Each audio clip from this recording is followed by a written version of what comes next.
françaisdanslemonde.fr, la première plateforme multimédia d'aide à la mobilité internationale. Bienvenue sur notre podcast, je suis Gauthier Saïs et j'ai le plaisir de passer 10 minutes avec Sandrine Mérez-Cucuruz. On parle de littérature et on part à New York. 10 minutes, le podcast des Français dans le monde. françaisdanslemonde.fr.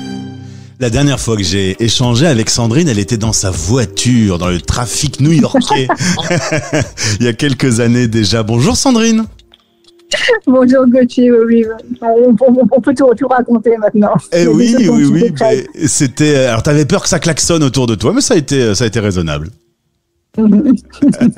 Aujourd'hui, on était en plein Covid, donc finalement les rues étaient un peu désertes à New York. Aujourd'hui, c'est un peu plus simple. T'es en France en ce moment. Oui, je suis en France en ce moment pour préparer des rendez-vous en France et en Belgique. Et après, à la fin du mois, je m'en vais direction New York. Alors, on va parler de ce que tu as créé, la rencontre des auteurs francophones. Mais juste avant, un petit mot pour revenir sur ton parcours. Toi, tu es né à Rouen. La Normandie, tu y penses souvent, son bon camembert ?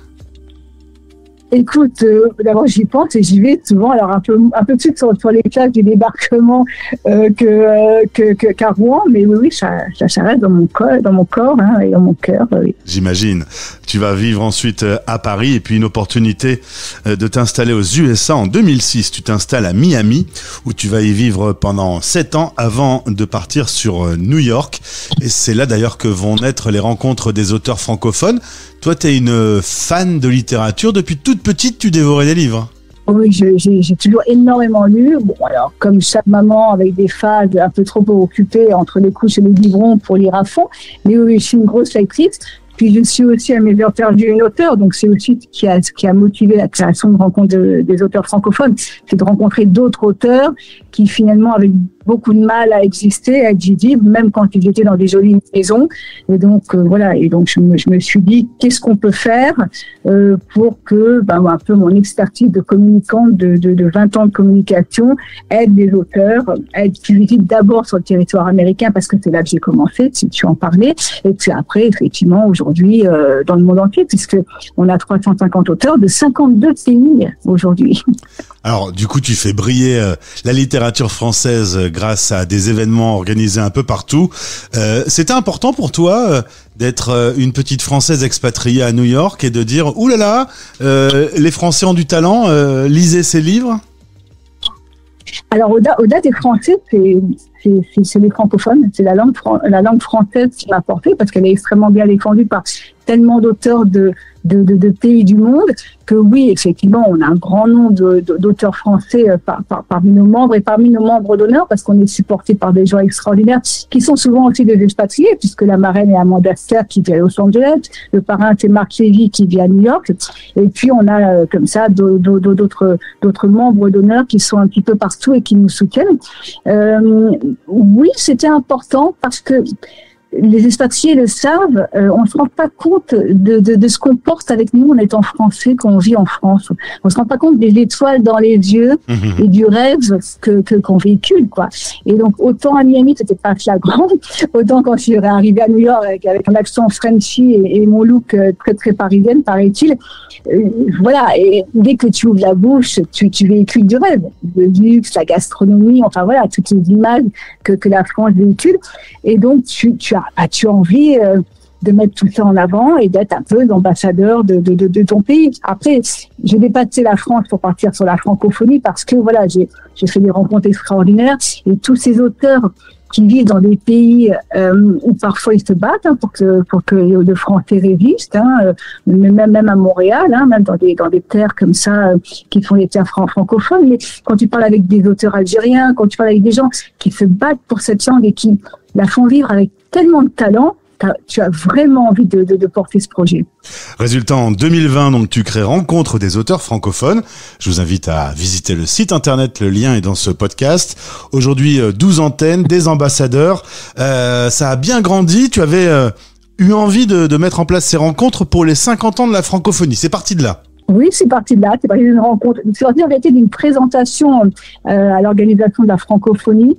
devant une assemblée francophone et j'ai trouvé une telle énergie dans la salle. Je me suis dit, je savais que ces gens-là, j'ai envie de travailler. Et puis après, voilà, je t'en parlais, rencontre d'auteurs, besoin de visibilité, envie de faire des choses. Et puis voilà. Et puis grâce à la Covid qui a fait que tous mes événements en physique ont été annulés, j'ai basculé sur une plateforme et la plateforme a grandi. Aujourd'hui, c'est une plateforme quotidienne qui offre une multitude de choses pour les lecteurs, pour les auteurs, pour tous nos partenaires. Et donc, voilà, on peut s'y balader tous les jours et découvrir chaque jour des choses différentes. Des émissions, des blogs, des livres de librairie en ligne, des rendez-vous en ligne pour que tous les espaces du monde entier se retrouvent à discuter livres, des festivals. Donc voilà, c'est une multitude de choses qui est là pour que auteurs et lecteurs et amoureux des mots se rencontrent au quotidien. Alors, je reviens justement sur la librairie en ligne. Il faut quand même le signaler parce que nos 100 000 auditeurs qui sont partout dans le monde, pour acheter un bon livre français, c'est pas si simple que ça. Donc ça peut se faire depuis votre site. Oui, ça peut se faire. Et puis, on envoie les départs son quotidien et puis on essaie de faire des tout petits prix pour que ça coûte pas très cher. Voilà, pour que le shipping ne coûte pas cher. Et puis, chaque livre, il a été sélectionné avec amour puisque chaque livre, c'est un livre d'un auteur qui est membre du réseau. Voilà, donc on est un petit peu différent des autres. On n'est pas une librairie classique. Et puis vous avez donc en effet développé le concept d'un festival. C'est né à New York, mais depuis ça a grandi. Fin 2023, vous étiez en Belgique, il y a eu la Malaisie, et à venir un nouveau rendez-vous à New York, suivi dans quelques semaines après en France, au mois de juin. Ça a poussé, l'événement a pris son envol. Oui, ça a pris son envol. Et puis en plus, à New York, cette année, ça va être 4 jours d'événements. Et ça, c'est tout nouveau parce que jusqu'à présent, on avait une journée dans un lieu iconique, c'est vrai, qui était le National Arts Club. Mais là, cette année, on va faire un événement avec l'Organisation internationale de la francophonie. Le lendemain, on va être avec la Maison de l'Occitanie. Le jour d'après, on est avec toute la communauté du Westchester. Et puis, on termine le National Arts Club. Donc voilà, 4 jours de folie. On va vraiment célébrer la littérature francophone à New York au mois de mai. Il y aura des auteurs qui seront présents pour des signatures, des conférences, des tables rondes, des ateliers, des rencontres, du spectacle, du théâtre, un moment de fête où tout le monde se rassemble. Oui, parce que l'idée, c'est vraiment d'amener la littérature francophone pour tous et partout. Il y a une vraie volonté et d'amener aussi des francophones qui sont pas nécessairement bilingues. Moi, en vivant aux États-Unis pendant tant d'années, j'ai rencontré des gens qui avaient étudier le français, qui ne parlait pas très bien, mais qui avait l'envie de redécouvrir un livre en français. Et ça, c'est vraiment génial. Quand tu mets dans les mains de quelqu'un qui en a envie un livre en disant ça, je pense que c'est bien, tu peux le lire, tu peux accéder à ça. Tu te sens utile, quoi. Tu sens que tu participes à cette grande mission de faire en sorte que la francophonie qu'on continue d'évoluer dans le monde. 345 écrivains de 50 pays différents. Votre plateforme est devenue une plateforme de référence. Vos artistes viennent également dans des rencontres signatures. Ça doit toujours être assez émouvant pour eux de retrouver un public français aux 4 coins du monde. Ouais. Oui, en plus ils viennent de partout parce que comme nos auteurs sont des membres, c'est une grande famille quelque part, donc ils aiment se retrouver. Donc tous ceux qui étaient en Belgique en décembre, on dit c'est quand le prochain rendez-vous, je leur dis c'est à New York. Une grande partie sera là à New York. 15 jours après, elle va reprendre ses valises, elle va venir en France. Donc on a des auteurs qui viennent de partout, de Haïti, d'Algérie, de Belgique, des États-Unis, plusieurs villes aux États-Unis, bien sûr les 4 coins de la France. Et donc tout ce petit monde prend un plaisir fou, non seulement à rencontrer les lecteurs, mais à se retrouver. Donc on dîne, on déjeune, on fait la fête. Donc il y a une ambiance particulière chez nous. Ce rendez-vous, faut pas le louper. Comment on peut avoir des informations en passant par le site internet directement, je suppose? Oui, sur le site, il y a la page événements. Dans la page événements, il y a tous les rendez-vous. Il y a les QR codes, on peut s'inscrire en ligne. Tout est gratuit, hein. Tous nos événements sont gratuits, c'est extrêmement important. Donc, voilà, on prend son petit billet pour être sûr d'avoir son entrée. Mais voilà. On accueillera tout le monde avec grand bonheur. Les auteurs sont sur les starting blocks, ils n'en peuvent plus. Ils ont envie de rencontrer leur public avec chaleur, émotion et avec leurs livres.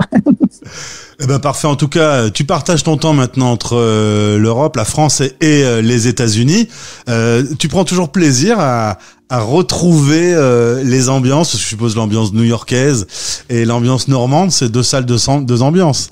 Et l'ambiance parisienne, et l'ambiance du sud, et l'ambiance du sud-ouest. Je me balade un petit peu partout, et ça, c'est vraiment du pur bonheur, parce qu'on est sur les préparations d'événements, notamment dans le sud de la France, sud-ouest et sud-est, et puis effectivement en Belgique, effectivement des projets pour la Normandie et la Bretagne.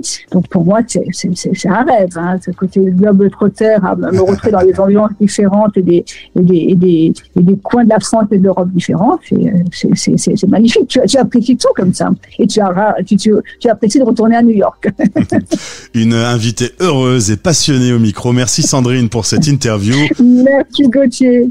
Amuse-toi bien, tu salues tous ces auteurs qui portent cette francophonie vraiment avec vigueur. Je n'y manquerai pas, et puis nous vous attendons tous en France, aux États-Unis, en Belgique, un peu partout on posera nos valises. Eh ben c'est noté, un grand merci, belle journée à toi, à bientôt. Merci. Français dans le monde, Français dans